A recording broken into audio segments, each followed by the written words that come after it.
Con i Vote for Saki, prima domanda che nasce quasi spontanea, l'origine di questo nome.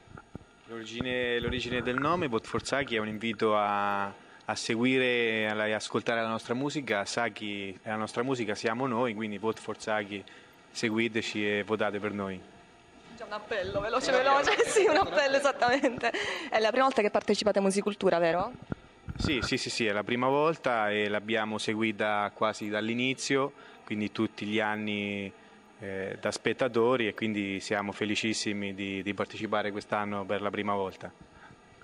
Comunque l'emozione è sempre la stessa, anche se arrivate qui da Recanati, qui vicino. Doppia l'emozione, appunto perché siamo stati spettatori più di una volta e eravamo bambini quando è nato il concorso e quindi l'emozione è doppia.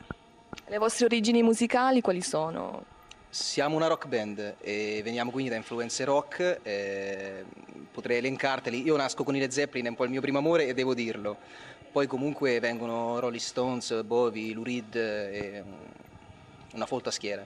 Quindi il vostro repertorio spazia da momenti più intimisti a quelli più rock. Sì, assolutamente, perché credo che sia molto personale e poi sicuramente si sentono le influenze nella nostra musica, ma poi in realtà credo che man mano stiamo riuscendo sempre più ad essere noi stessi nella nostra musica, quindi poi i momenti sono spaziano tra intimi e meno intimi.